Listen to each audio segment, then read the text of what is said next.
Hermanos, tenemos aquí un salmo que es muy parecido al Salmo 70, justo al que vimos la semana pasada. Vean, por ejemplo, Salmo 70, versículo 2, para notar esta similitud que nos dice: sean avergonzados y confundidos los que buscan mi vida, sean vueltos atrás y avergonzados los que mi mal desean, sean vueltos atrás en pago de su afrenta hecha los que dicen ah. Y en el Salmo 71, versículo 12 y 13, vean lo que tenemos allí. Oh Dios, no te alejes de mí. Dios mío, acude pronto en mi socorro. Sean avergonzados, perezcan los adversarios de mi alma. Sean cubiertos de vergüenza y de confusión los que mi mal buscan. En el Salmo 70 vimos esa urgencia del salmista pidiendo que Dios interviniera y lo rescatara, lo defendiera de sus enemigos. Y en el Salmo 70 encontrábamos esa petición también, una petición imprecatoria, para que ellos fueran avergonzados. Y estuvimos hablando un poquito de eso, de cómo este deseo de parte de David no nacía de querer venganza o de una motivación mala, sino de que el nombre de Dios fuera vindicado. Pues tal parece que lo que tenemos en el Salmo 71 es una extensión de ese tema, pero encontramos más detalles y detalles que son importantes. Vean, por ejemplo, el versículo 20. Algo que tenemos aquí en el Salmo 71 que no teníamos en el Salmo 70 es una respuesta. Él dice: tú que me has hecho ver muchas angustias y males, volverás a darme vida y de nuevo me levantarás de los abismos de la tierra. Aumentarás mi grandeza y volverás a consolarme. Asimismo yo te alabaré con instrumento de salterio, oh Dios mío. Tu verdad cantaré a ti en el arpa, oh Santo de Israel. Mis labios se alegrarán cuando cante a ti, y mi alma, la cual redimiste. Mi lengua hablará también de tu justicia todo el día, por cuanto han sido avergonzados, porque han sido confundidos los que mi mal procuraban. En el Salmo 70 encontrábamos esa petición, la vemos aquí también, pero vemos ahora la respuesta. Dios respondió la oración del salmista y efectivamente sus enemigos fueron avergonzados. Pero ¿qué podemos aprender de este salmo, hermanos? Y en lugar de exponer todo lo que tenemos aquí, voy a tratar de ser muy breve y vamos a tratar de meditar en algunas de las lecciones que encontramos aquí. En primer lugar, hay un énfasis, hay una repetición en un lenguaje que tiene que ver con la protección. Vean, por ejemplo, el versículo 1. En ti, oh Jehová, ¿qué dice? Me he refugiado, no sea yo avergonzado jamás. Versículo 3. Sé para mí una roca de refugio, a donde recurra yo continuamente. Tú has dado mandamiento para salvarme, porque tú eres mi roca y mi fortaleza. Versículo 7. Como prodigio he sido a muchos, y tú, mi refugio fuerte. ¿Cuándo acudimos a un refugio? ¿Cuándo es que buscamos un refugio? Abraham Maslow, un psicólogo humanista, y ustedes se preguntarán por qué lo voy a citar, pero ahorita van a entender, hermanos. Dijo que una de las primeras necesidades del ser humano, él hizo esa famosa pirámide, tal vez algunos de ustedes la han visto, que comienza con las necesidades más básicas del ser humano. ¿Cuáles necesidades podemos incluir allí? Podemos incluir el alimento, por ejemplo. Podemos incluir allí, hermanos, la necesidad de protección. Una de las primeras cosas que buscamos como seres humanos es un lugar en el que podamos vivir tranquilos, un techo, de las cosas más indispensables para que prospere la civilización, es que tengamos un lugar en donde refugiarnos. Entonces Maslow acomodó en la parte de abajo de su pirámide esa necesidad. Y hasta el final, y aquí es en donde diferimos en gran manera con él dijo que después de que se cumplían todas esas necesidades en la base, el hombre tenía que llegar a la autorrealización. Nosotros no estamos de acuerdo con eso. Creemos que el destino del hombre es diferente, que el hombre debería aspirar ¿a qué cosa? A la glorificación, a poder contemplar a Dios, a poder glorificarlo por siempre. Pero ¿saben algo, hermanos? Hay un sentido en el que la protección es una de nuestras necesidades más básicas y al mismo tiempo una de nuestras necesidades más altas. Podemos decir que la protección debería estar en el punto básico de esa pirámide, pero también hasta la cima. ¿Por qué? Porque somos criaturas. Y como criaturas estamos necesitados. Somos indefensos. El problema, hermanos, es que cuando un pecador está practicando el pecado, ¿qué es lo que hace? No está reconociendo su necesidad, no ve su necesidad de Cristo, no se siente indefenso y no ve necesidad entonces de acudir a Dios. Pero ¿qué pasa cuando alguien ha reconocido su necesidad y puede decir como el salmista que Dios es su refugio? Hermanos, ¿quién puede cubrir la necesidad de protección? ¿Es cierto? Habrá personas, tal vez, nuestros padres. Habrá ciertos apoyos del Estado, tal vez, en nuestro país para que una persona pueda tener una casa, un lugar en donde refugiarse. Pero esas cosas se acaban. ¿Y quién puede proteger al ser humano por la eternidad? ¿Quién podemos decir que es un refugio eterno, que va a permanecer para siempre? Tenemos que decir en primer lugar, no hay nada en este mundo que sea así. Tenemos que buscarlo en los cielos, porque es solamente Dios. La protección no solamente es una de las necesidades más básicas entonces que tenemos. Es una de las más altas, porque somos criaturas y siempre necesitamos protección. Como cristianos, hermanos, e identificándonos con lo que el salmista dice aquí, el salmista estaba siendo perseguido. No había poder humano que pudiera protegerlo en contra de sus enemigos.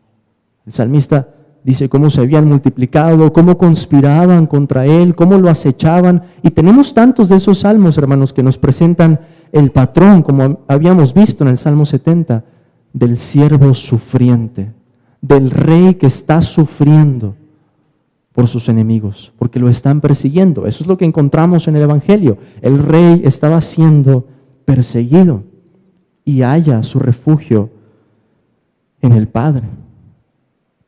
Hermanos, Dios quiere que como cristianos encontremos nuestro refugio en Él. Y déjenme ponerlo en estas palabras. Dios va a hacer lo necesario para que nos demos cuenta de que estamos indefensos. Dios va a hacer lo necesario para tumbar nuestros ídolos, para tumbar esos refugios falsos, para quitar, hermanos, el brazo de la carne y hacernos ver que no podemos tener un refugio en esta vida. Que si ponemos nuestra esperanza en el dinero, vamos a perecer, eso se va a acabar. Que si ponemos nuestra esperanza en los hombres de carne y hueso, va a ocurrir lo mismo, porque somos mortales. Pero si ponemos nuestra esperanza, si nuestro refugio, nuestra seguridad, nuestra fortaleza es Dios, a Él nada ni nadie lo puede tocar. Y Dios quiere, hermanos, que veamos eso. Amigos, si tú estás aquí y no has conocido todavía a Jesucristo, quiero que pienses en el Evangelio de esta manera. Tú tienes un gran enemigo y es Dios, porque estás en enemistad con Él. Si no te has reconciliado con Él, entonces eres su enemigo. Pero Él ofrece los términos de paz. Él ofrece ser tu refugio. Pero tienes que poner tu confianza en Él. Tienes que dejar esos falsos refugios que tienes hasta ahora para decir, Señor, sé tú mi esperanza, sé tú mi seguridad. Pero además de eso, hermanos, David nos presenta un panorama en diferentes etapas de su vida. Vean, por ejemplo, el versículo 6. Él dice, en ti he sido sustentado desde el vientre, de las entrañas de mi madre, tú fuiste el que me sacó. de ti será siempre mi alabanza. Después el salmista también habla de su juventud. En el versículo 5 encontramos eso, seguridad mía desde mi juventud. Y en el versículo 9 habla acerca de su vejez. No me deseches en el tiempo de la vejez. Cuando mi fuerza se acabare, no me desampares. Así que para terminar, hermanos, quisiera que meditemos en qué nos dice el salmista en cada una de las etapas de la vida.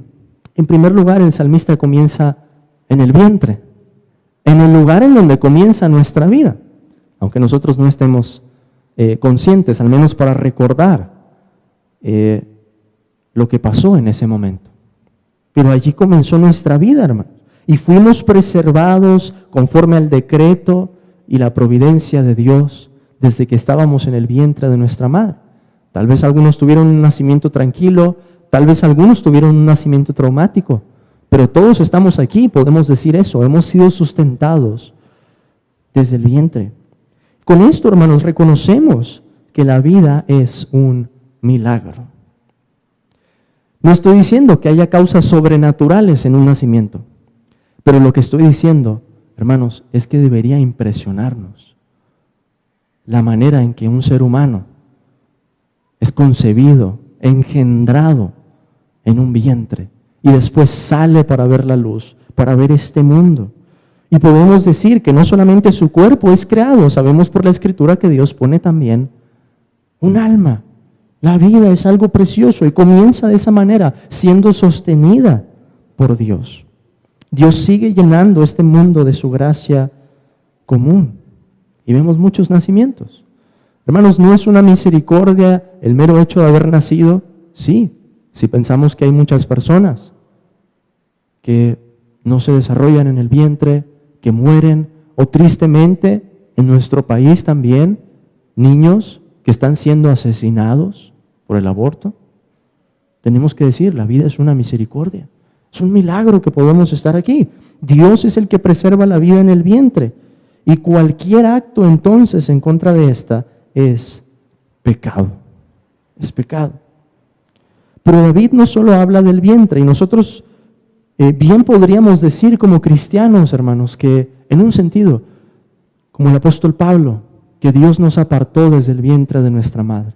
Dios nos había escogido desde la eternidad y fue guardando nuestra vida hasta que llegáramos a escuchar el Evangelio y entonces la gracia de Dios obrara en nuestros corazones. Pero también tenemos una perspectiva de la juventud de David. Él dice, porque tú, oh Señor Jehová, eres mi esperanza, seguridad mía desde mi juventud. Y en el versículo 17 vuelve a repetir esto, oh Dios, me enseñaste desde mi juventud y hasta ahora he manifestado tus maravillas. La vida del joven, hermano, según la lección que encontramos en el Salmo, debería caracterizarse por la confianza en el Señor y por el interés en la palabra de Dios. El vigor de los jóvenes está en su fuerza, nos dice el libro de Proverbios. Pero ¿qué es lo que pasa, hermanos, muchas veces con la fuerza de los jóvenes? No es cierto que se desgasta, no es cierto que se pierde, no es cierto que hay multitudes de jóvenes que desperdician los años que tienen más fuerza, los años que tienen más salud, los años que tienen más oportunidades. Se pierde por falta de sabiduría. Pero David, con su ejemplo, lo que recomienda por medio de su vida es que pongamos nuestra confianza desde temprano en el Señor. Que nuestra prioridad sea buscarlo en su palabra y que nuestra vida también declare sus maravillas. El joven necesita ser enseñado por Dios. David dice, oh Dios, me enseñaste desde mi juventud. Y entonces al ser enseñado, manifestar esas maravillas. Así que tenemos una oportunidad para preguntarnos, hermanos, y esto va para todos los que se consideran jóvenes, ¿cómo estamos aprovechando la fuerza que Dios nos dio? ¿En qué estamos invirtiendo nuestra atención, nuestros años? ¿Es en la palabra de Dios?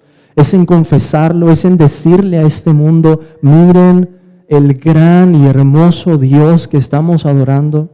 ¿O es en otra cosa? desperdiciando nuestros años. Por último, tenemos la vejez. La encontramos, veíamos en el versículo 9, por ejemplo, no me deseches en el tiempo de la vejez, cuando mi fuerza se acabare, no me desampares.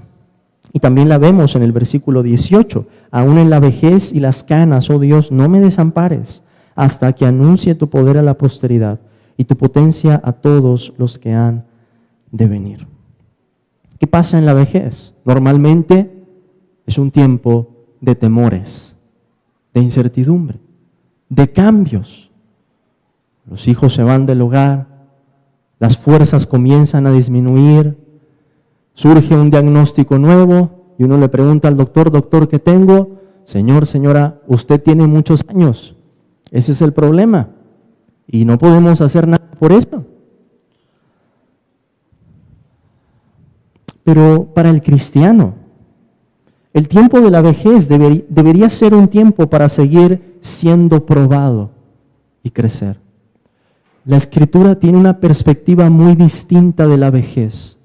El libro de Proverbios nos dice que la luz del justo, su vida, va aumentando, hasta que sale la luz de la aurora, hasta que se vuelve un amanecer. ¿Y qué nos dice este mundo? Todo lo contrario. Va decayendo, va decayendo. Es cierto que el cuerpo va decayendo, pero Pablo podía decir que su espíritu se renovaba día con día. Y la vejez, hermanos, en el cristiano debe ser así. Uno de los deseos más grandes en el corazón del creyente es ser el instrumento para anunciar la palabra a las próximas generaciones.